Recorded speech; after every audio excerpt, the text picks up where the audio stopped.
Hello dear students, welcome to বিপিস commerce guide. আজকে আমরা ক্লাস 12 সেমিস্টার 3 অ্যাকাউন্টেন্সির খুব একটা ইম্পর্ট্যান্ট চ্যাপ্টার, সেটা হচ্ছে অ্যাকাউন্টিং ফর ডিভেঞ্চার্স। এই চ্যাপ্টারের এমসিকিউ সলভ করব। তো এই চ্যাপ্টারের এমসিকিউ সলভ করার জন্য যে বইটা আমরা ইউজ করছি সেটা হচ্ছে এই বইটা ইউজ করছি, রবীন্দ্র লাইব্রেরি ক্লাস 12 সেমিস্টার 3। এই বইটা আমরা ইউজ করছি। তো যেটা আমাদের প্রথম ফার্স্ট আমি যেটা তোমাদেরকে বলবো সেটা হচ্ছে তোমরা যারা প্রিভিয়াস ভিডিওটা ডিভেঞ্চারের থিওরিটিক্যাল যে ভিডিওগুলো রয়েছে, থিওরির ওপর বেস করে যে ভিডিওটা আমি করেছিলাম, যারা সেটা দেখোনি সেটা আগে দেখে নাও। কারণ এই এমসিকিউ সলভ করার জন্য কিন্তু থিওরিটিক্যাল নলেজটা কিন্তু খুব ইম্পর্টেন্ট হয়ে যায়। ঠিক আছে? তো উইদাউট থিওরিটিক্যাল নলেজ এমসিকিউ কিন্তু সলভ করা যাবে না। যার জন্য আমি প্রিভিয়াস যে ভিডিওটা রয়েছে তার ডেসক্রিপশন বক্সে একটা লিঙ্ক দিয়ে রেখেছি। সেই লিঙ্কে গিয়ে সেই পার্টিকুলার ভিডিওটা তোমরা দেখে নাও। আফটার দ্যাট তোমাদের এমসিকিউ সলভ করতে কিন্তু অনেকটাই সুবিধা হবে। মোটামুটি তোমরা সেখান থেকেই 90% প্রশ্নের এমসিকিউ এর সলিউশন সেখান থেকেই তোমরা পাবে। আর যেগুলো সামস রয়েছে, সামস রিলেটেড প্রবলেমস গুলোর যে এমসিকিউস গুলো থাকবে সেগুলো আমরা এই ভিডিওতে কিছুটা ডিসকাস করব, বাকিটা আমরা নেক্সট ভিডিওতে ডিসকাস করব। ঠিক আছে? তো প্রথম যে প্রশ্নটা বলছে সেটা হচ্ছে ডিবেঞ্চার বলতে বোঝায়। ডিবেঞ্চার কি? চারটে অপশন: সঞ্চিতি মানে প্রভিশন, ঋণ মূলধন, সম্পত্তি, দায় লায়াবিলিটি, সম্পত্তি, ঋণ মূলধন। তো ডিবেঞ্চার বলতে আমরা কি বুঝি? ডিবেঞ্চার বলতে আমাদের বোঝায় ঋণ মূলধন। ডিবেঞ্চার বলতে আমরা কি বুঝি? ঋণ মূলধন বুঝি। ঠিক আছে? ডিবেঞ্চারের মাধ্যমে আমরা ঋণ মূলধন বাজার থেকে পেতে পারি। 2 নম্বর প্রশ্ন হচ্ছে ঋণ মূলধন যে কয় ধরনের হতে পারে? ঋণ মূলধন কয় ধরনের? আমি তোমাদেরকে বলেছিলাম প্রিভিয়াস ভিডিওতে যে ঋণ মূলধন 3 ধরনের হয়: long term, mid term and short term. দীর্ঘকালীন, মধ্যকালীন এবং স্বল্পকালীন সময় অনুযায়ী 3 ধরনের ঋণ মূলধন পাওয়া যায়। তো এটা হচ্ছে সি এর অপশনটা কারেক্ট অপশন হবে, যে 3 ধরনের হয়। নেক্সট প্রশ্ন, ঋণপত্র কি জিনিস? ঋণপত্র কি বলেছে? নিজস্ব মূলধন। ঋণপত্র মানে ডিবেঞ্চার্স নিজস্ব মূলধন না, ঋণপত্র তো নিজস্ব মূলধন নয়। চলতি দায় বলতে কোনগুলোকে বোঝায়? Current liability. ডিবেঞ্চার্স কিন্তু কারেন্ট লায়াবিলিটি নয়। আরেকটা হচ্ছে ঋণকৃত মূলধন, চলতি সম্পত্তি। ঋণপত্র কিন্তু নিজস্ব মূলধন নয়, কারণ এই টাকাটা বাইরের লোক দিচ্ছে, বাইরে থেকে ধার করে নেওয়া হচ্ছে। তো ধার করা মূলধন কোনো সময় নিজস্ব মূলধন হয় না। চলতি দায় আমি তাকে বলবো না। চলতি দায় কেন বলবো না? কারণ ডিবেঞ্চার যে সময়ের জন্য ডিবেঞ্চার ইস্যু করা হয় সেটা 1 বছরের বেশি হয়। তো 1 বছরের কম সময়ের জন্য যে দায়গুলো থাকে সেই দায়গুলোকে চলতি দায় বলে। তো এখানে যে আবার চলতি সম্পত্তি আমাকে বলবো না, কারণ ঋণপত্র কোনোদিন সম্পত্তি হয় না, সেটা আমরা প্রথম ইয়েতেই বলেছি।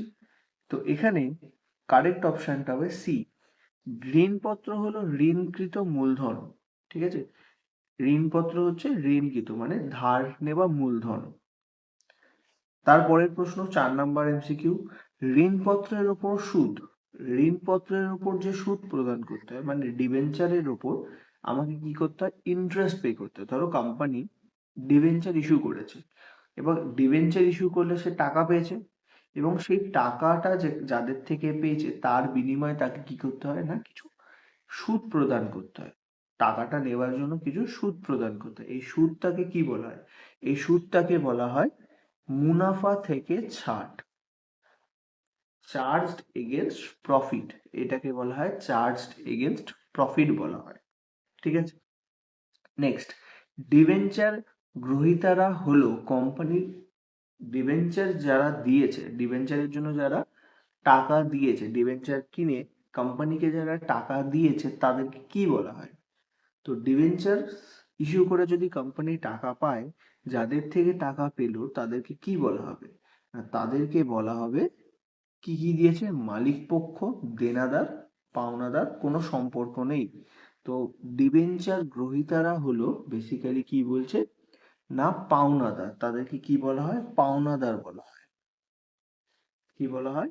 পাওনাদার। তার মানে তারা কোম্পানির থেকে টাকা পাবে। ঠিক আছে, নেক্সট, ঋণ মূলধনের উৎস মূলত কয় ধরনের হতে পারে? তো ঋণ মূলধনের উৎস মূলত কয় ধরনের? তো ঋণ মূলধনের উৎস মূলত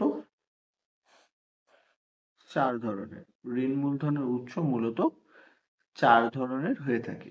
ঠিক আছে, নেক্সট 7 নম্বর এমসিকিউ কি বলছে? যে ধরনের ঋণ মূলধন হলো অতি স্বল্পের জন্য সাময়িক বন্দোবস্ত। তো ঋণ মূলধন হলো অতি স্বল্প সময়ের জন্য, মানে যে ঋণ মূলধন খুব কম সময়ের জন্য নেওয়া হয় সেটাকে কি বলা হয়? সেটাকে বলা হয় জমাতিরিক্ত উত্তোলন। অতি অল্প সময়ের জন্য সেটাকে বলা হয় জমাতিরিক্ত উত্তোলন। ইংলিশে বলা হয় ব্যাংক ওভারড্রাফট। মানে যে টাকাটার প্রয়োজনীয়তা খুব কম সময়ের জন্য হয় এবং সেটা আমি ঋণের মাধ্যমে নিয়ে থাকি, সেটাকে কি বলা হয়? জমাতিরিক্ত উত্তোলন। তো আমি প্রথমেই বলেছিলাম যারা আমার থিওরিটিক্যাল ভিডিওটা দেখোনি সেটা ভালো করে দেখে নাও, কারণ সেটা যদি তোমরা ভালো করে না দেখো তাহলে এই এমসিকিউ কিন্তু করতে তোমাদের অনেক অসুবিধা হতে চলেছে। পরের প্রশ্ন, ঋণপত্রকে যে কয়টি ভিত্তিতে ভাগ করা হয়? ঋণপত্রকে কয় রকম ভাবে ভাগ করা হয়? তো 2, 3, 4, 5। তো ঋণপত্রকে কয় রকম ভাবে ভাগ করা হয়? না 5 রকম ভাবে। ঋণপত্রকে কয়টি ভিত্তিতে ভাগ করা হয়? ঋণপত্রকে 5টি ভিত্তিতে ভাগ করা হয়।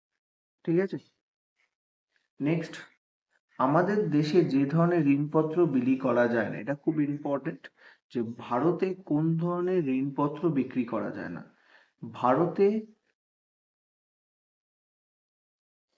অপরিশোধযোগ্য, পরিশোধ অযোগ্য ঋণপত্র মানে ইরিডিমেবল ডিবেঞ্চার্স, মানে যে ডিবেঞ্চারের টাকা ফেরত দিতে হয় না, সেই ধরনের ডিবেঞ্চার্স ইন্ডিয়াতে কিন্তু বিক্রি করা যায় না।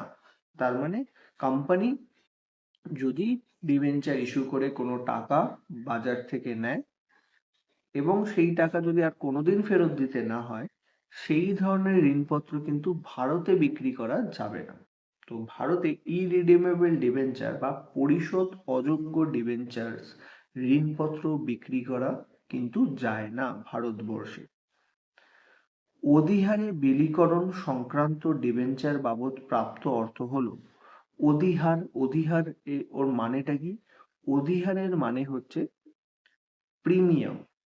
প্রিমিয়ামে যদি ডিবেঞ্চার বিক্রি করা হয়, তার মানে 100 টাকার ডিবেঞ্চার আমি 110 টাকায় বিক্রি করছি, তাহলে ওই যে অতিরিক্ত, তো অতিরিক্ত যে এই যে যে ডিবেঞ্চার প্রাপ্ত অর্থ হলো অধিহারে বিলীকরণ সংক্রান্ত ডিবেঞ্চার বাবদ প্রাপ্ত অর্থ। তো যে টাকাটা আমি পাচ্ছি ডিবেঞ্চার বিলি করে, সেই টাকাটাকে আমি কি বলবো? সেটাকে আমরা মূলধন জাতীয় প্রাপ্তি বলবো। তো আমি ডিবেঞ্চার ইস্যু করছি এবং সেটা করছি কিসে? না সেটা আমরা করছি প্রিমিয়ামে, মানে 100 টাকার জিনিস আমি 110 টাকায় বিক্রি করছি। 100 টাকার ডিবেঞ্চার আমরা 110 টাকায় বিক্রি করছি। এই যে 110 টাকা আমরা পেলাম, সেটাকে আমরা কি বলবো? সেটা বেসিক্যালি কি, ডিবেঞ্চারের টাকাটা one of kind of capital, এক ধরনের মূলধন।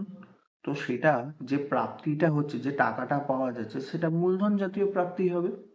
ঠিক আছে, নেক্সট 11 নম্বর এমসিকিউ। 11 নম্বর এমসিকিউতে আমাকে কি বলছে? যে অধিহারে ডিবেঞ্চার বিলির ক্ষেত্রে প্রিমিয়ামটি হলো, অধিহারে যদি আমি ডিবেঞ্চার বিক্রি করি, অধিহার মানে 100 টাকার ডিবেঞ্চার যদি 110 টাকায় আমি বিক্রি করি, সেক্ষেত্রে প্রিমিয়ামটাকে আমরা কি বলবো? তো সেক্ষেত্রে প্রিমিয়ামটাকে কি বলা হয়? সম্পত্তি, একটি আয়, একটি খরচ, একটি দায়। তো এখানে প্রিমিয়ামটাকে কি বলা হয়? প্রিমিয়ামটাকে দায় বলা হয়। প্রিমিয়ামটাকে কি বলা হয়? দায়, মানে লায়াবিলিটি বলা হয়। তো প্রিমিয়াম অন ইস্যু যেটা রয়েছে, premium on issue of debentures, তো এই প্রিমিয়াম অন ইস্যু অফ ডিবেঞ্চারটাকে কি বলা হয়? তো সেটাকে বলা হয় একটি দায়। ঠিক আছে, মানে একটি লায়াবিলিটি হিসাবে সেটাকে ধরা হয়। জাস্ট লাইক ডিবেঞ্চারের যে 100 টাকাটা পাওয়া গেছে সেটা যেমন একটি দায়, ঠিক সেরকম ভাবে যে প্রিমিয়ামটা পাওয়া গেছে সেটাও কিন্তু একটি দায়। তো পরের প্রশ্ন, যৌথ মূলধনী প্রতিষ্ঠানে স্বল্পকালীন মূলধনের প্রয়োজনীয়তা যে মূলধনের মাধ্যমে মেটানো হয়। তো স্বল্প, যদি যৌথ মূলধনী কোনো কোম্পানির ক্ষেত্রে তার যদি স্বল্পকালের কোনো মূলধন প্রয়োজনীয়তা হয়, মানে 1 বছরের জন্য, সেক্ষেত্রে সে কি মূলধনের মাধ্যমে সেটা ইস্যু মেটাবে? সাধারণ শেয়ার মূলধন, শেয়ার অগ্রাধিকার শেয়ার মূলধন, তার মানে হচ্ছে প্রেফারেন্স শেয়ার, ঋণ মূলধন আর সংরক্ষিত মূলধন। তো সেক্ষেত্রে সে কোন মূলধনটি নিয়ে ওই খরচগুলো মেটাবে? সেক্ষেত্রে সে ঋণ মূলধন ব্যবহার করবে। সে কি করবে? ব্যাংকের থেকে লোন নিয়ে নেবে। ছোট অল্প সময়ের জন্য দরকার, তাহলে সে ব্যাংক থেকে লোন নিয়ে নেবে, ঋণ মূলধন ব্যবহার করবে। সেক্ষেত্রে সাধারণ মূলধন বা অগ্রাধিকার শেয়ার মূলধন এগুলো সে ব্যবহার করবে না, বা সংরক্ষিত মূলধনও সে ব্যবহার করবে না। কারণ তার প্রয়োজনীয়তা হচ্ছে স্বল্পকালে।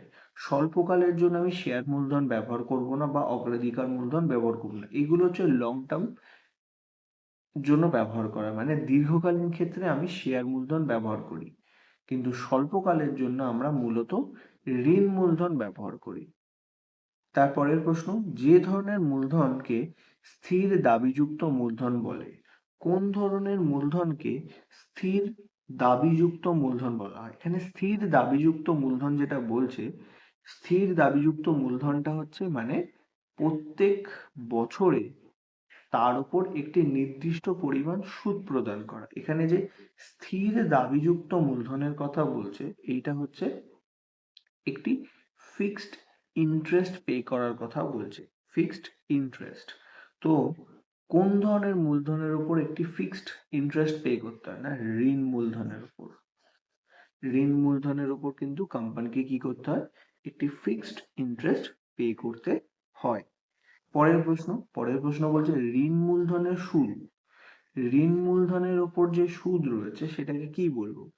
ঋণ মূলধনের ওপর যেটা সুদ রয়েছে সেটাকে বলছে আয়ের বন্টন, আয়ের থেকে ছাড়, এ আর বি উভয় এদিকের কোনোটি নয়।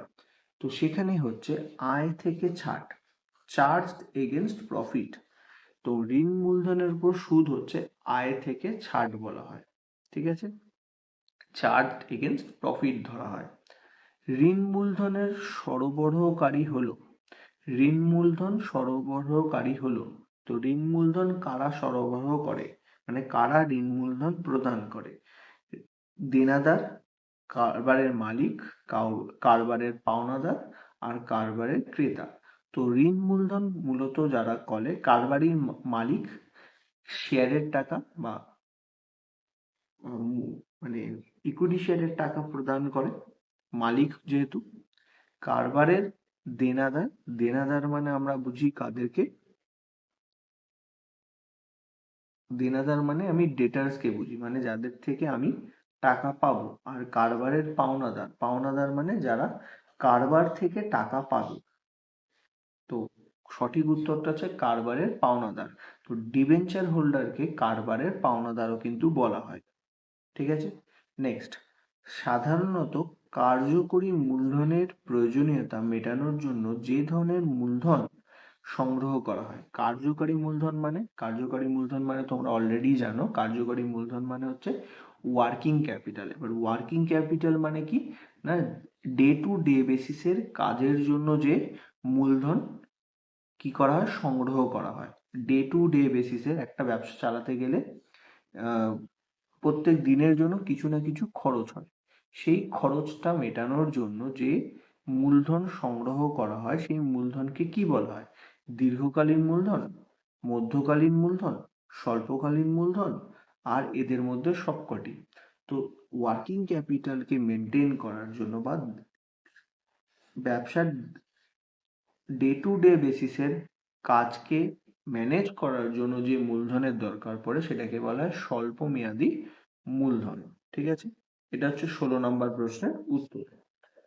নেক্সট 17 নম্বর প্রশ্নে চলে আসছি। 17 নম্বর প্রশ্নে আমাকে যেটা বলছে যে ধরনের মূলধন কারবারের বহির্দায়। তো কারবারের বহির্দায় মানে এক্সটার্নাল লায়াবিলিটি কোনগুলি? এক্সটার্নাল লায়াবিলিটি বলা হয় কারবারের ঋণ মূলধনকে। কারবারের কি মূলধনকে বলা হয় না ঋণ মূলধন। মানে বাইরের থেকে যে মানুষেরা টাকা প্রদান করে, কারবারের মালিক নয়। তো মালিক নয় এমন কেউ যদি টাকা দিয়ে থাকে, তার মানে লোন আকারে কোনো আমি টাকা নিয়ে থাকি, সেইটাই হচ্ছে কারবারের বহির্দায়। ঠিক আছে, নেক্সট আইনের চোখে ঋণপত্র হলো যে ধরনের দলিল।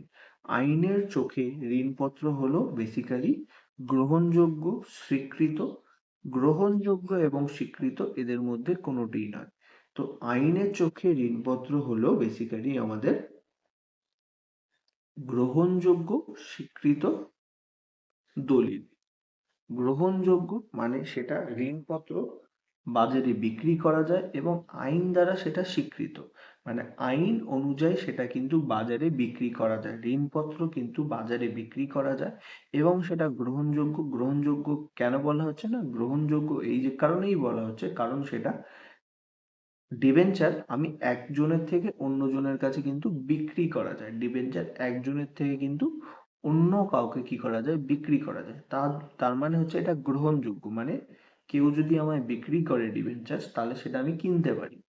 এবং স্বীকৃত কেন? কারণ এটা ভারতীয় আইন অনুযায়ী করা হয়ে থাকে। তাহলে ভারতীয় আইন অনুযায়ী যদি কোনো কিছু কাজ করা হয়ে থাকে তখন তাকে স্বীকৃত হিসেবে ধরা হয়। তাহলে এটা হবে গ্রহণযোগ্য এবং স্বীকৃত। নেক্সট 19 নম্বর এমসিকিউ, সাধারণত কোম্পানির বিলোপ সাধন ব্যতীত যে ধরনের মূলধনের ফেরত দিতে হয় না।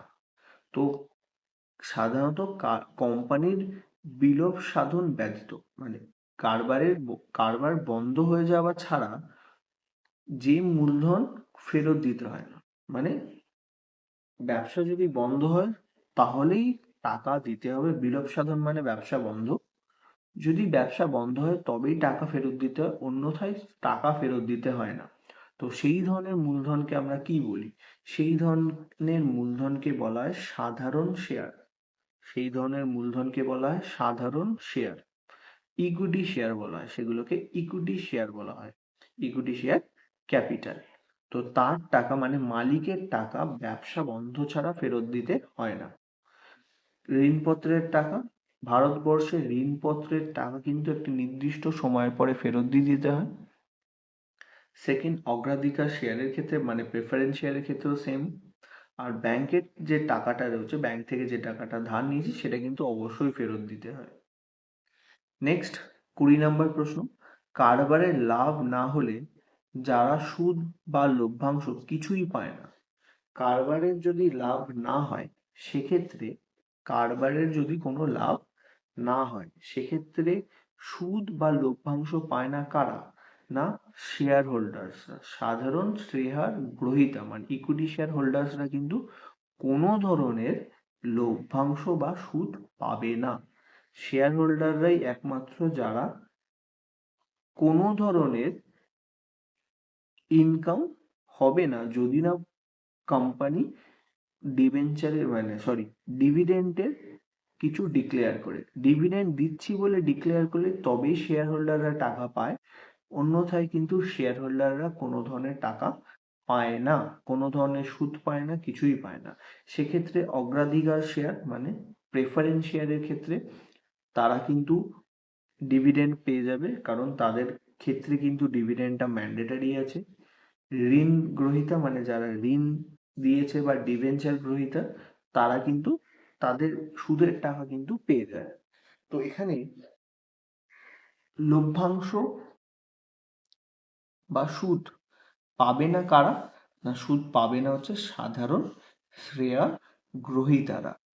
পরবর্তী প্রশ্ন, নির্ধারিত বা নির্ধারিত মূল্যে নিবন্ধিত বা নির্ধারিত মূল্যের তুলনায় কম মূল্যে ঋণপত্র বিলি করা হলে তাকে কি বলে?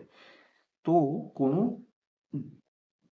ডিবেঞ্চারের দাম যদি 100 টাকা হয়, কোনো ডিবেঞ্চারের দাম যদি 100 টাকা হয়, সেক্ষেত্রে সেই ডিবেঞ্চার যদি আমি 110 টাকায় বিক্রি করি, 110 টাকায় বিক্রি করি, সরি এখানে 100 না, এখানে আমি ধরে নিচ্ছি আমি 90 টাকায় বিক্রি করছি। তো 100 টাকার ডিবেঞ্চার আমি বিক্রি করছি কততে? 90 টাকায়। তার মানে আমি কম মূল্যে ঋণপত্র বিক্রি করছি। তাহলে কম মূল্যে মানে সেটাকে বলা হয় ডিসকাউন্ট। ডিসকাউন্টে বিক্রি করছি, তার মানে সেটা হচ্ছে অবহারে। তখন সেটাকে বলা হয় অবহারে বিলি। এগুলো তোমরা সবই জানো। নেক্সট, নির্ধারিত বা নিবন্ধিত মূল্যে যদি ঋণপত্র বিক্রি করা হয়, মানে 100 টাকার ডিবেঞ্চার যদি আমি 100 টাকাতেই বাজারে বিক্রি করি, তখন তাকে কি বলা হয়? তখন তাকে বলা হয় সমহারে বিলি। তখন তাকে বলা হয় সমহারে বিলি। নেক্সট, নির্ধারিত মূল্যের তুলনায় অধিক মূল্যে ঋণপত্র বিক্রি করা হলে তাকে বলে, যদি নির্ধারিত মূল্যের থেকে মানে 100 টাকার জিনিস যদি আমি 110 টাকায় বিক্রি করি, তখন তাকে কি বলা হয়? তখন তাকে বলা হয় অধিহার, মানে ইস্যুড অ্যাট প্রিমিয়াম বলা হয়। প্রিমিয়ামে বিক্রি, মানে প্রিমিয়াম মানে অধিহারে বিক্রি। ডিবেঞ্চার গ্রহীতারা কি হারে সুদ পাওয়ার অধিকারী? তো ডিবেঞ্চার হোল্ডাররা কি হারে সুদ পায়? ডিবেঞ্চার হোল্ডাররা পূর্ব নির্ধারিত হারে সুদ পেয়ে থাকে, মানে তাদের রেট অফ ইন্টারেস্টটা কিন্তু, মানে যে হারে সুদ পাবে সেটা কিন্তু অলরেডি ডিসাইডেড থাকে। মানে তারা যখন ডিবেঞ্চার পারচেস করে তখনই কিন্তু তাদের ওই ডিবেঞ্চারের মধ্যেই লেখা থাকে তারা কোন রেটে বা কত হারে সুদ পাবে। ঠিক আছে? তো সেটাকে বলা হয় পূর্ব নির্ধারিত, মানে আগে থেকেই যেহেতু ডিসাইডেড থাকে তাই পূর্ব নির্ধারিত বলা হয়। নেক্সট, ডিবেঞ্চারের অর্থ কখন ফেরত দিতে হয়? তো ডিবেঞ্চারের অর্থ কখন ফেরত দিতে হয়? পরের প্রশ্ন, নির্দিষ্ট মেয়াদান্তে, মানে একটা নির্দিষ্ট সময়ের পরে ডিবেঞ্চারের টাকা কিন্তু ফেরত দিয়ে দিতে হয়। ডিবেঞ্চারের টাকা 5 বছর 10 বছর না, একটা নির্দিষ্ট সময় মেনশন করা থাকে সেই ডিবেঞ্চারের মধ্যেই। সেটা 5 বছর, 6 বছর, 7 বছর, 8 বছর, 10 বছর হতে পারে, কিন্তু সেটা কিন্তু ওই পার্টিকুলার ডিবেঞ্চারের মধ্যে কিন্তু মেনশন করা থাকবে। তার মানে সেখানে যে মেনশন করা রয়েছে বা সেখানে যে সময়টা দেওয়া আছে সেই সময় শেষে, মানে নির্দিষ্ট মেয়াদান্তে, না 5 বছর না 10 বছর। ঠিক আছে?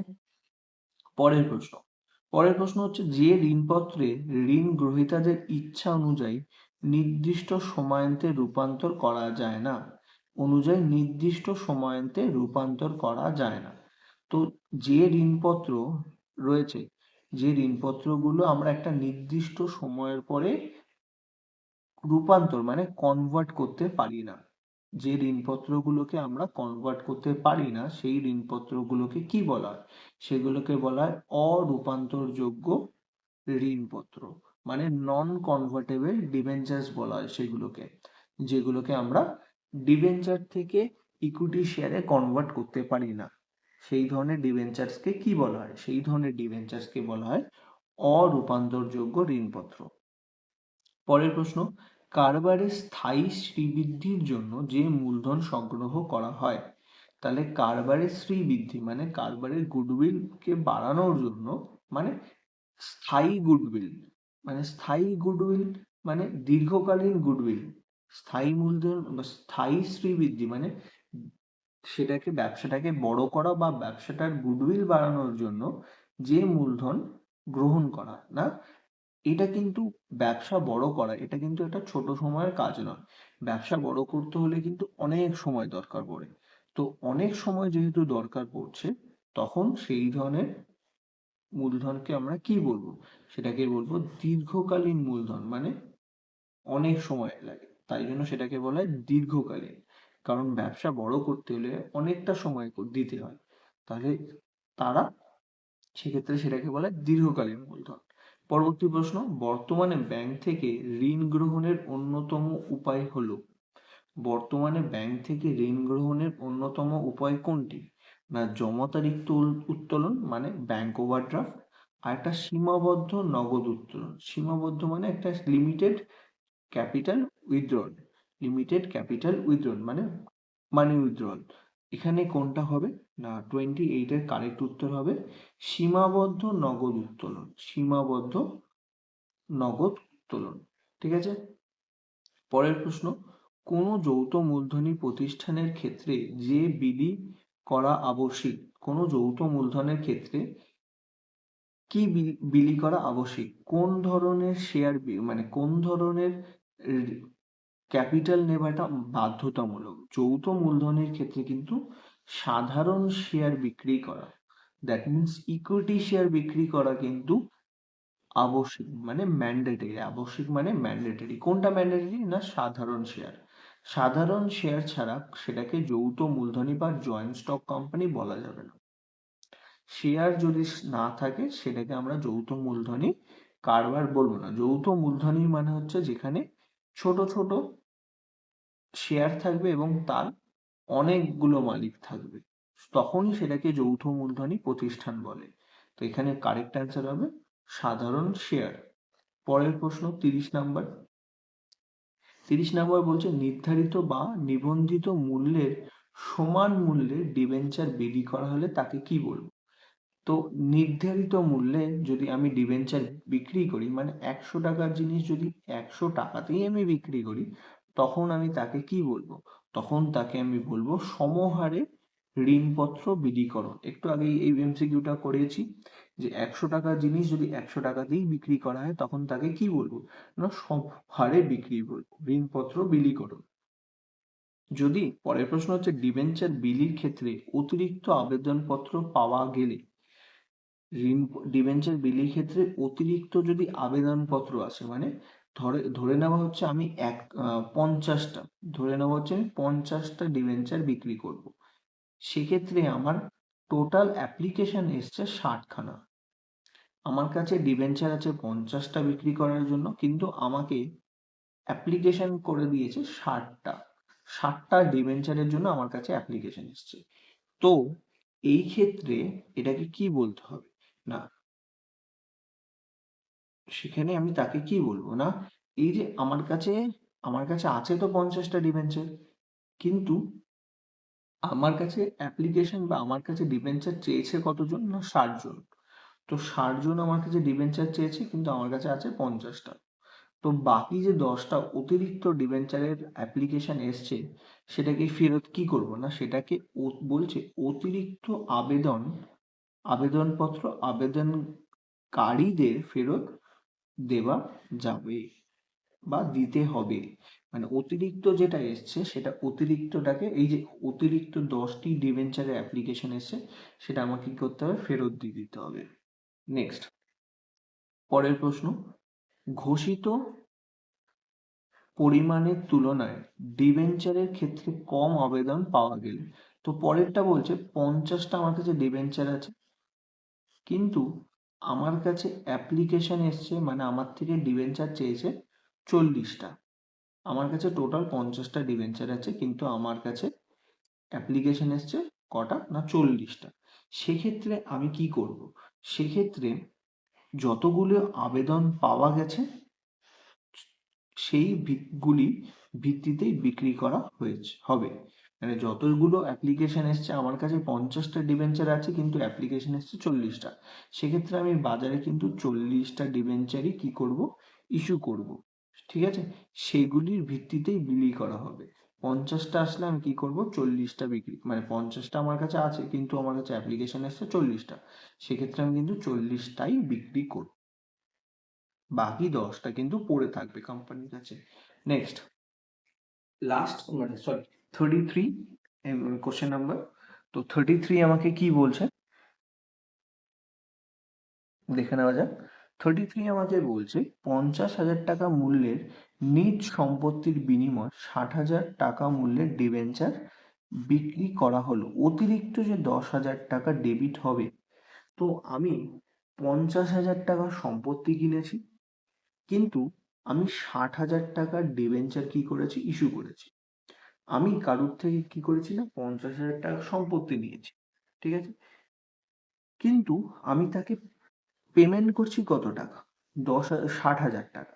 আমি পাচ্ছি 50,000 টাকার জিনিস, কিন্তু আমি তাকে দিচ্ছি 60,000 টাকার জিনিস। তো এই যে আমি 10,000 টাকা তাকে কি করছি, অতিরিক্ত পেমেন্ট করছি। আচ্ছা, কোন ক্ষেত্রে অতিরিক্ত পেমেন্ট হয়?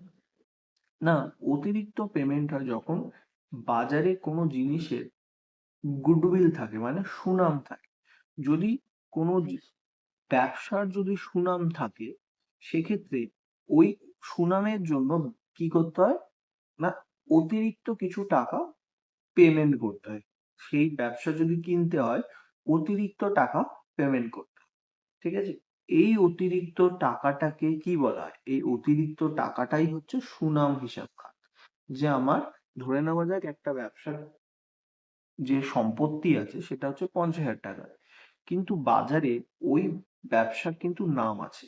তাহলে ওই ব্যবসাটাকে যদি আমি কিনতে যাই, তাহলে তাহলে তাকে যদি আমি 50,000 টাকা দিই, তাহলে সে কিন্তু ব্যবসাটা বিক্রি করবে না। সেক্ষেত্রে তাকে অতিরিক্ত কিছু টাকা দিতে হবে। অতিরিক্ত টাকা, এই অতিরিক্ত টাকাটাকে কি বলা হয়? এই অতিরিক্ত টাকাটাই হচ্ছে সুনাম, মানে গুডউইল। তো গুডউইলের জন্য তাকে কিন্তু কিছু অতিরিক্ত টাকা দিতে হবে। তো এখানেও সেটা বলেছে, এই যে অতিরিক্ত 10,000 টাকা দিচ্ছি, সেটা ডেবিট কোথায় হবে, না সেটা ডেবিট হবে সুনাম হিসাব খাতে, মানে গুডউইল অ্যাকাউন্টে সেটা কিন্তু আমাকে ডেবিট করতে হবে। নেক্সট, পরের প্রশ্ন 34 বলছি, 4.5 লাখ টাকার নিজ সম্পত্তি বাবদ 4 লাখ টাকার ডিবেঞ্চার বিলি করা হলো, এক্ষেত্রে বাকি 50,000 টাকা। তো এই ক্ষেত্রে প্রশ্নটা একটু উল্টো হয়ে গেছে, যে 4.5 লাখ টাকার আমি সম্পত্তি ক্রয় করেছি, 4 লাখ টাকার ডিবেঞ্চার আমি কি করেছি, তাকে দিয়েছি। 4.5 লাখ টাকা সম্পত্তি কিনেছি, তো আমার দেওয়া উচিত ছিল 4.5 লাখ টাকায়, কিন্তু আমি তাকে দিচ্ছি কত টাকা, 4 লক্ষ টাকা। তার মানে আমি তাকে 50,000 টাকা কি করছি, কম দিচ্ছি। তাহলে এই 50,000 টাকাটা আমি কি করব, না এই 50,000 টাকাটা কি হচ্ছে, না ক্যাপিটাল সেভ হচ্ছে। সেটা কি হচ্ছে, ক্যাপিটাল সেভিং হচ্ছে আমার। মানে আমার 50,000 টাকা কিন্তু সেভ হয়ে যাচ্ছে। এই 50,000 টাকাটার হিসাব আমি কিভাবে দেখাবো, না এই 50,000 টাকাটা আমি কম দিচ্ছি, মানে এটাকে আমি সুনাম বলতে পারবো না। তবে এটাকে কি বলবো, তখন সেটাকে বলবো মূলধনী সঞ্চিতি খাতে ক্রেডিট হবে। তখন সেটাকে বলবো, এই যে 50,000 টাকা লাভ হচ্ছে, এই 50,000 টাকা আমরা কি করব, না ক্যাপিটাল রিজার্ভ অ্যাকাউন্টে ক্রেডিট করে দেবো। কারণ আমার প্রফিট হয়েছে, আমি 4.5 লাখ টাকা সম্পত্তি পেয়েছি, কিন্তু আমি পেমেন্ট করেছি 4 লাখ টাকা। তো 50,000 টাকা আমি কম পেমেন্ট করেছি, তাহলে 50,000 টাকার কোম্পানির লাভ হয়েছে। তো লাভ হলে সেটা আমরা কোথায়, এটা কি ধরনের লাভ, না এটা ক্যাপিটাল প্রফিট বলা হয়। এই ধরনের ক্যাপিটাল প্রফিটকে আমরা ক্যাপিটাল রিজার্ভ অ্যাকাউন্টে ক্রেডিট করে দিই। ঠিক আছে? পরের প্রশ্ন, অদিহারে ঋণপত্র বিলি করা হলে যে হিসাব খাতে ক্রেডিট করা হয়। অদিহারে মানে আমি প্রিমিয়ামে কোনো জিনিস ইস্যু করছি, তাহলে প্রিমিয়ামে যদি ইস্যু করি, যে অতিরিক্ত টাকাটা পাবো, সেটা আমি কোন খাতে হিসাব, কোন অ্যাকাউন্টে ক্রেডিট করি, না premium on issue of debenture অ্যাকাউন্টে কিন্তু ক্রেডিট করি আমরা। ঠিক আছে? নেক্সট, পরের প্রশ্ন 36, অবহারে ঋণপত্র বিলি করা হলে যে পরিমাণ অর্থ কম পাওয়া যায় তার হিসাব খাতে ডেবিট হবে। মানে অবহারে মানে ডিসকাউন্টে যদি আমি ইস্যু করি, তাহলে যে পরিমাণ অর্থ কম পাওয়া যায়, আমি অতিহারে কি করছি, অবহারে বিক্রি করছি, মানে 100 টাকার জিনিস 90 টাকায় বিক্রি করছি, 100 টাকার জিনিস আমি 90 টাকায় বিক্রি করছি। তার মানে আমার কাছে 10 টাকা কি হচ্ছে, কম আসছে। তাহলে এই যে কম আসছে, সেটাকে আমরা কি বলবো, সেটাকে আমি বলবো discount on issue of debenture, সেটাকে আমরা বলবো discount on issue of debentures. Next, ঋণপত্রের অর্থ পাওনা হবার আগেই পাওয়া গেলে যে হিসাব খাতে ক্রেডিট করতে করা হয়। বলছে কি, ঋণপত্রের অর্থ যদি আমি আগে থেকেই পেয়ে যাই, মানে ঋণপত্রের টাকা যদি আমি আগে থেকেই পেয়ে যাই, তখন সেটাকে কি বলি, না সেটাকে বলা হয় কলস ইন অ্যাডভান্স। মানে কেউ যদি ইনস্টলমেন্টের টাকা আগেই দিয়ে দেয়, ধরে নেওয়া হচ্ছে, ধরে নাও অ্যালটমেন্টের সঙ্গেই যদি কেউ কলের টাকা পে করে দেয়, অ্যালটমেন্টের সঙ্গেই যদি আমাকে কেউ কলের টাকা যদি পে করে দেয়, আগে থেকেই পে করে দিচ্ছে, অ্যালটমেন্টেই আমি কলের টাকা পেয়ে যাচ্ছি, সেক্ষেত্রে যে টাকাটা আগে থেকেই পেয়ে যাচ্ছি, সেটাকে আমরা কি বলি, কলস ইন অ্যাডভান্স, আগে থেকে টাকা পেয়ে যাচ্ছি। ঠিক আছে? তখন সেটা কোন খাতে ক্রেডিট করি? না আমরা ক্রেডিট করি কলস ইন অ্যাডভান্স অ্যাকাউন্টে। নেক্সট, ঋণপত্র তলবি অর্থ পাওয়া না গেলে, তলবি অর্থ মানে যে অ্যামাউন্টটা আমরা ডিউ করেছি সেটাকে বলা হয় তলবি অর্থ। ঠিক আছে? কল্ড আপ, তলবি অর্থ মানে কল্ড আপ মানি। তো কল্ড আপ মানিটা আমি যদি না পেয়ে থাকি, পাওনা না গেলে মানে আমি টাকা চেয়ে পাঠিয়েছিলাম ডিবেঞ্চার হোল্ডারদের থেকে, তো আমি যখন টাকা চেয়ে পাঠাই এবং তারা টাকা যদি না দেয় মানে টাকা পে করলো না, তখন তাকে বলা হয় কলস ইন এরিয়ার মানে বাকি। কলস ইন এরিয়ার মানে টাকা বাকি রয়ে গেল, টাকা বাকি অ্যাকাউন্টে আমাকে কি করতে হয়? সেটা ডেবিট করে দিতে হয়। কোন অ্যাকাউন্টে আমি ডেবিট করব? কলস ইন এরিয়ার অ্যাকাউন্টে। নেক্সট, সম্পত্তি ধারে ক্রয় করা হলে এবং তার জন্য ঋণপত্র বিক্রি করা হলে যে দাখিলেটা করতে হয়। সম্পত্তি আমরা কি করছি? ক্রয় করছি এবং তার জন্য আমরা ঋণপত্র বিক্রি করছি। আমরা জানি সম্পত্তি যদি আমি ক্রয় করি, আমরা একটা জিনিস জানি যে সম্পত্তি হচ্ছে আমার রিয়েল অ্যাকাউন্ট। সম্পত্তি হচ্ছে কি? Real account. সম্পত্তি যদি, এবারে আমি রিয়েল অ্যাকাউন্টের গোল্ডেন রুলস কি বলে? রিয়েল অ্যাকাউন্টের গোল্ডেন রুলস বলে ডেবিট হোয়াট কামস ইন। যদি আমার কাছে সম্পত্তি আসে তখন তাকে ডেবিট করতে হয়। তো আমি যদি সম্পত্তি ক্রয় করি মানে আমি কিনছি, কিনলে আমার কাছে সম্পত্তি আসবে। সম্পত্তি যদি আসে তাহলে অ্যাসেটস অ্যাকাউন্ট কি হবে? ডেবিট হবে। এবং আমি কি করছি? ঋণপত্র বিলি করছি। ঋণপত্র মানে ডিবেঞ্চার ইস্যু করছি। তো ডিবেঞ্চার ইস্যু করছি মানে আমার দায় বাড়ছে, কারণ ঋণপত্র ইস্যু করলে, ঋণপত্র হচ্ছে ডিবেঞ্চার, ঋণপত্র বিক্রি করলে কি করতে হয়? আমাকে পরবর্তী সময় আমাকে টাকা ফেরত দিতে হবে। তো যখন আমাকে টাকা ফেরত দিতে হবে, তো তো তার মানে কি আমার দায় বাড়ছে, ভবিষ্যতে আমাকে টাকা দিতে হবে। তখন আমি কি করব? না তখন আমি ডিবেঞ্চার অ্যাকাউন্টকে কি করব? ক্রেডিট করব। অ্যাসেট অ্যাকাউন্ট আমার কি হবে? ডেবিট হবে। আর আমার ডিবেঞ্চার অ্যাকাউন্ট কি হয়ে যাবে? ক্রেডিট হবে। ঠিক আছে? কারেক্ট অ্যান্সার হবে সি এরটা। 39 এর কারেক্ট অ্যান্সার কোনটা? না সি, এ, বি অথবা সি। তো এখানে কারেক্ট অ্যান্সার আমাকে তিনটেই বলছে, এ, বি, সি। তো প্রথম হচ্ছে অ্যাসেট যখন কিনছে তখন অ্যাসেট ডেবিট টু ভেন্ডর, আবার যখন আমি ডিবেঞ্চার ইস্যু করছি vendor account debit to debentures, আর লাস্ট যেটা বলছে অ্যাসেটস অ্যাকাউন্ট ডেবিট আর ক্রেডিট হচ্ছে ডিবেঞ্চার অ্যাকাউন্ট।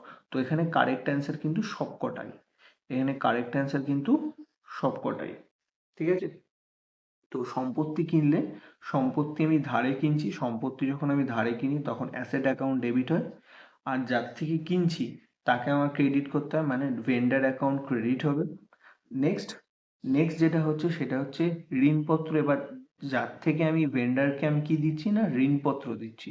তো ভেন্ডার অ্যাকাউন্ট ডেবিট, ভেন্ডার মানে হচ্ছে আমার পার্সোনাল অ্যাকাউন্ট, পার্সোনাল মানে যে পাবে, যে পায় তাকে আমাকে ডেবিট করতে হয়। অলরেডি তোমরা শিখে এসছো পার্সোনাল অ্যাকাউন্টের গোল্ডেন রুল কি বলে?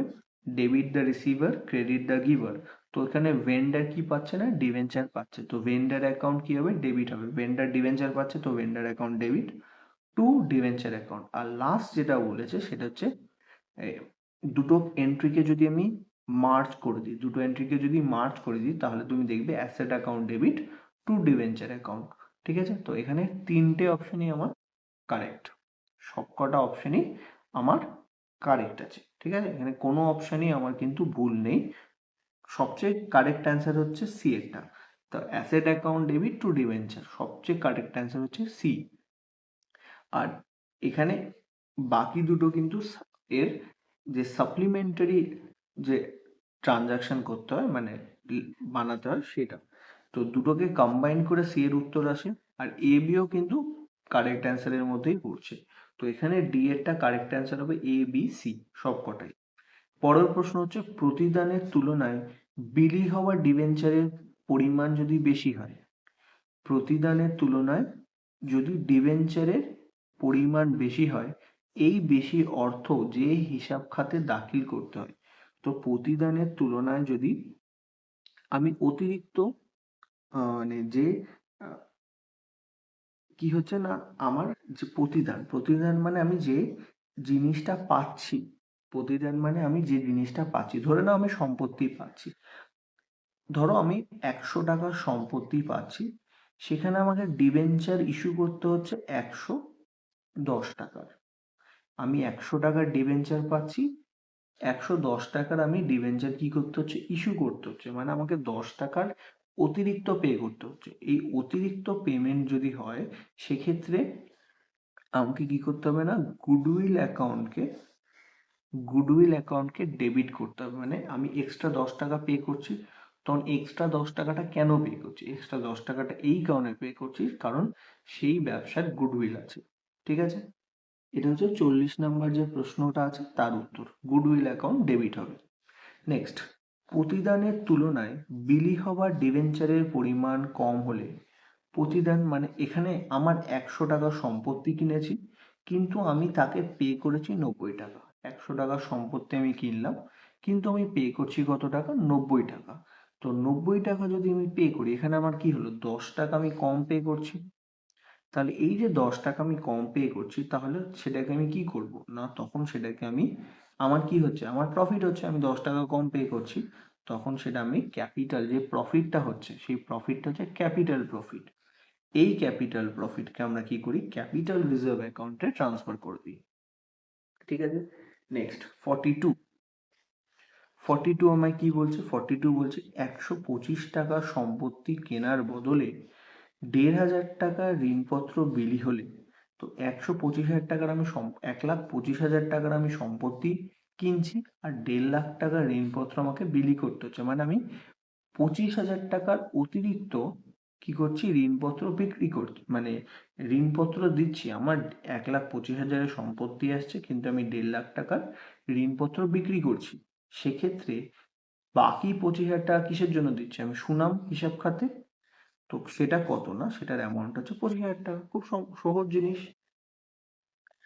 নেক্সট প্রশ্ন, 2.5 লক্ষ টাকার সম্পত্তি কেনার বদলে 2 লক্ষ টাকা ঋণপত্র বিক্রি করা হলো। এটাও খুব সহজ, অলরেডি আমরা এরকম প্রশ্ন বহু করেছি।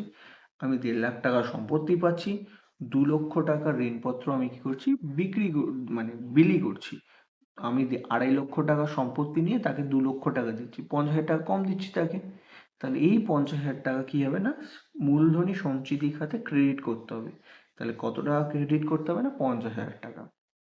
তো তোমরা যদি অলরেডি ভালো করে প্রিভিয়াস ভিডিওগুলো আমার দেখো, তাহলে কিন্তু তোমাদের এমসিকিউ করতে, এক্সাম হলেও কিন্তু কোনো এমসিকিউ তোমাদের আটকাবে না। পরের প্রশ্ন, ডিবেঞ্চার হলো যে ধরনের মূলধন, ডিবেঞ্চার কি ধরনের মূলধন, ডিবেঞ্চার হলো ঋণ মূলধন। ডিবেঞ্চার কি মূলধন, ঋণ মূলধন। ঠিক আছে, ডিবেঞ্চার কি মূলধন না, ঋণ মূলধন। পরের প্রশ্ন, যদি ঋণপত্র অধিহারে মানে প্রিমিয়ামে পরিশোধ করতে হয়, সেক্ষেত্রে কোন হিসাব খাতকে ডেবিট করতে হবে। তো এখানে আসছে পরিশোধের কথা, পরিশোধ মানে রিডেমশনের কথা। তো 100 টাকার ডিবেঞ্চার আমি 110 টাকায় ফেরত দিতে হবে। আমি যখন ডিবেঞ্চার বিক্রি করেছিলাম, আমি 100 টাকা পেয়েছিলাম, এখন আমাকে 110 টাকা ফেরত দিতে হচ্ছে। ঠিক আছে, কত টাকা ফেরত দিতে হচ্ছে, 110 টাকা, মানে আমাকে 10 টাকা কিন্তু অতিরিক্ত ফেরত দিতে হচ্ছে। ঠিক আছে, যদি ঋণপত্র অধিহারে পরিশোধ করা হয়, সেক্ষেত্রে কোন হিসাব খাতকে ডেবিট করব। এই যে 10 টাকা আমাকে এক্সট্রা দিতে হচ্ছে, সেই 10 টাকাটা আমি কোন অ্যাকাউন্টে কি করব, ডেবিট করব। তো এটা হচ্ছে বেসিক্যালি আমার loss on issue of debenture অ্যাকাউন্টে আমি কি করব, ডেবিট করব। লসটা কোথায় আমি ডেবিট করব, আমার 100 টাকার জায়গায় 110 টাকা পে করতে হচ্ছে, 10 টাকা আমার লস। তো এই লসটা আমি কোন অ্যাকাউন্টে ডেবিট করব না, সেটা আমার loss on issue of debenture অ্যাকাউন্টে আমরা কি করব, ডেবিট করে দেবো। নেক্সট, ঋণপত্রের মূলধনের প্রকৃতি হলো, ঋণপত্র মূলধন তার প্রকৃতিটা কেমন না, সেটা হচ্ছে বহির্দায়। ঋণপত্র যেটা হচ্ছে সেটা হচ্ছে এক্সটার্নাল লায়াবিলিটি, বহির্দায় বলা হয় তাকে। তারপরের প্রশ্ন, যখন ডিবেঞ্চার অধিহারে বিক্রি করা হয় তখন ডিবেঞ্চারের সঙ্গে আর কোন হিসাব খাতকে ক্রেডিট করা হয়? না, ডিবেঞ্চার যখন অধিহারে বিক্রি করা হচ্ছে, অধিহার মানে 100 টাকার ডিবেঞ্চার আমি 110 টাকায় বিক্রি করছি, তো অতিরিক্ত আমি কি পাচ্ছি? 10 টাকা পাচ্ছি। তাহলে ডিবেঞ্চার অ্যাকাউন্ট তো আমরা ক্রেডিট করি, আর কোন অ্যাকাউন্টকে আমি ক্রেডিট করি? না, অতিরিক্ত 10 টাকাটার জন্য আমি premium on issue of debenture অ্যাকাউন্টকে কিন্তু ক্রেডিট করি। পরের প্রশ্ন, অধিহারে ডিবেঞ্চারের অর্থ পরিশোধ করা হলে যে ক্ষতি হয়, অধিহারে আমি কি করছি? ডিবেঞ্চারের অর্থ পরিশোধ করছি, মানে 100 টাকার ডিবেঞ্চারের জন্য আমি এখন 110 টাকা আমি পে করছি। 100 টাকা আমি ডিবেঞ্চার যখন ইস্যু করেছিলাম, আর এখন 110 টাকা তাকে পে করতে হচ্ছে। তো এই যে যে ক্ষতিটা হচ্ছে, সেই ক্ষতিটাকে কি ক্ষতি বলবো? সেটা হচ্ছে মূলধন জাতীয় ক্ষতি। এই ক্ষতিটা হচ্ছে আমার মূলধন জাতীয় ক্ষতি, ক্যাপিটাল লস। কারণ 100 টাকা আমি যখন ইস্যু করেছিলাম ডিবেঞ্চার, তখন 100 টাকা পেয়েছিলাম, এখন আমাকে ফেরত দিতে হচ্ছে 110 টাকা। তাহলে এই ধরনের লসকে আমরা বলবো মূলধন জাতীয় ক্ষতি। পরের প্রশ্ন, ঋণ মূলধনের সরবরাহকারী কারা? ঋণ মূলধনের সরবরাহকারী কারা? না, ঋণপত্র গ্রহীতা মানে ডিবেঞ্চার হোল্ডার, ব্যাংক হতে পারে, বিনিয়োগকারী হতে পারে, আর এদের মধ্যে সকলেই, মানে এরা সকলেই আমার ঋণ মূলধন সরবরাহকারী। ব্যাংকের থেকে আমি ঋণ নিতে পারি, ডিবেঞ্চার ইস্যু করে ঋণ নিতে পারি, ইনভেস্টার্স যারা রয়েছে তাদের থেকেও ঋণ নেওয়া যায়। তো এদের মধ্যে সবাই হচ্ছে আমার ঋণ মূলধন সরবরাহকারী। পরের প্রশ্ন, যৌথ মূলধনী প্রতিষ্ঠানে ক্ষতি হলে, যদি যৌথ মূলধনের প্রতিষ্ঠানে ক্ষতি হয়, যাদের এই ক্ষতি বহন করতে হয়, যদি যৌথ মূলধনী প্রতিষ্ঠানের ক্ষতি হয়, তার মানে যদি কোম্পানির কোনো লস হয়, সেই লসটা কারা বিয়ার করে? আমি আগেও বলেছি, যদি কোম্পানির লস হয় সেক্ষেত্রে সেই লসটা বিয়ার করার দায়িত্ব মালিকের। তো এখানে যৌথ মূলধনী কারবারের মালিক কে? যৌথ মূলধনী কারবারের মালিক হচ্ছে শেয়ার গ্রহীতারা। তো এখানে শেয়ার গ্রহীতারা মানে যারা শেয়ার হোল্ডার, তারা লসটা বিয়ার করবে, অন্য কেউ কিন্তু সেই লস বিয়ার করবে না। ঠিক আছে? তো এটা হচ্ছে ডিবেঞ্চার চ্যাপ্টারের প্রথম 50টা এমসিকিউ, তার সলিউশন। তো আশা করি এমসিকিউ গুলো যেভাবে আমি তোমাদেরকে এক্সপ্লেন করেছি সেগুলো তোমাদের ভালো লেগেছে। যদি কোনো জায়গায় এখনো প্রবলেম থাকে সেগুলো আমাকে কমেন্ট বক্সে অবশ্যই জানাবে, তাহলে আমি ভিডিওর মাধ্যমে তোমাদেরকে সেইগুলো উত্তর আমি দিতে পারবো। লাস্ট ভিডিওতে যখন আমি দিয়েছিলাম তখন আমাকে অনেকেই বলেছিল, স্যার ডিবেঞ্চার চ্যাপ্টারটার ওপর ভিডিও করে দিতে, তাই জন্য আমি ডিবেঞ্চার চ্যাপ্টারের ওপর ভিডিও করে তোমাদেরকে দিচ্ছি। আর যদি যে কোনো জায়গায় যদি তোমাদের প্রবলেম থাকে সেগুলো আমাকে বলবে, অবশ্যই সেগুলো আমরা তোমাদের সঙ্গে সলিউশন করে শেয়ার করব। নেক্সট নেক্সট যে রয়েছে সেখানে আরো বেশ কিছু এমসিকিউস রয়েছে, ফিল ইন দ্য ব্ল্যাঙ্কস রয়েছে, সেগুলো আমরা নেক্সট ভিডিওতে তোমাদের সঙ্গে শেয়ার করব। ততক্ষণ পর্যন্ত তোমরা এই 50টা এমসিকিউ সেগুলো একবার ভালো করে নিজেরা বাড়িতে বসে প্র্যাকটিস করো। কোনো জায়গায় প্রবলেম হলে কমেন্ট বক্স রয়েছে, সেখানে আমাকে জানাতে পারো। ঠিক আছে? Thank you.